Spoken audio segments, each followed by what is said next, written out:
ఊరి పేరు భైరవకోన. నటీనటులు సందీప్ కిషన్, వర్ష బోలమ్మ, కావ్య థాపర్, వడివ అక్కరసు, రవిశంకర్, హర్ష చెముడు, జయప్రకాష్, మీమ్ గోపి తదితరులు.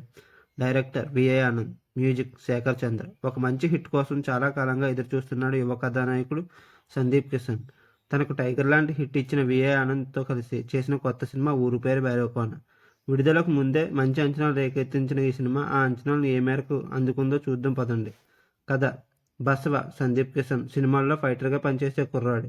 అతను ఒక పెళ్లికి ఇంట్లోకి చొరబడి పెళ్లి కూతురు కోసం చేయించిన నగలన్నీ దోచుకుని వెళ్ళిపోతాడు. వాటి విలువ 4 కోట్లు. తన స్నేహితుడితో కలిసి ఆ నగదు తీసుకుని పారిపోతుంటాడు. అతన్ని హైవేలో మనుషులను దోచుకునే గీత, కావ్య థాపర్ యాక్సిడెంట్ పేరుతో ట్రాప్ చేస్తుంది. ఈ ముగ్గురు అనుకోకుండా భైరవకోన అనే ఊర్లోకి ప్రవేశిస్తారు. అక్కడికి వెళ్ళాక ఈ ముగ్గురికి అనూహ్యమైన పరిస్థితులు ఏర్పడతాయి. వాళ్ళ కారు, నగలు మాయం అవుతాయి. వాటిని ఎలాగైనా తిరిగి సంపాదించాలని చేసిన ప్రయత్నాలు విఫలమవుతాయి. ఈ క్రమంలోనే ఆ ఊరి గురించి సంచలన విషయాలు బయటకు వస్తాయి. ఇంతకీ ఆ ఊరికి అదేంటి? బసవ అసలు ఆ దొంగతనం ఎందుకు చేశాడు? ఆ ఊరికి అతనికి ఉన్న కనెక్షన్ ఏంటి? ఈ విషయాలను తెర మీదే చూస్తే తెలుసుకోవాలి. సందీప్ కిషన్ బసవలింగం పాత్రలో యాప్ట్ అనిపిస్తాడు. అతని నటన పాత్రకు తగ్గట్లుగా బాగానే సాగింది. హీరోలా కాకుండా ఒక సగటు కుర్రోడ్లా అనిపిస్తాడు.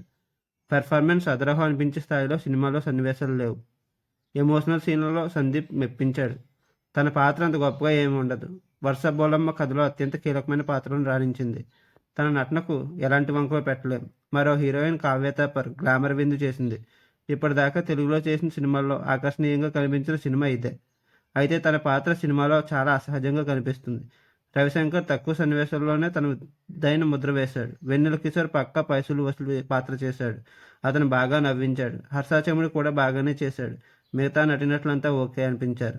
మొత్తానికి ఈ సినిమా అబవ్ యావరేజ్. మీకు నా వీడియో నచ్చినట్లయితే లైక్ చేయండి, షేర్ చేయండి, సబ్స్క్రైబ్ చేయండి, కామెంట్ చేయడం మర్చిపోవద్దు. Thank you.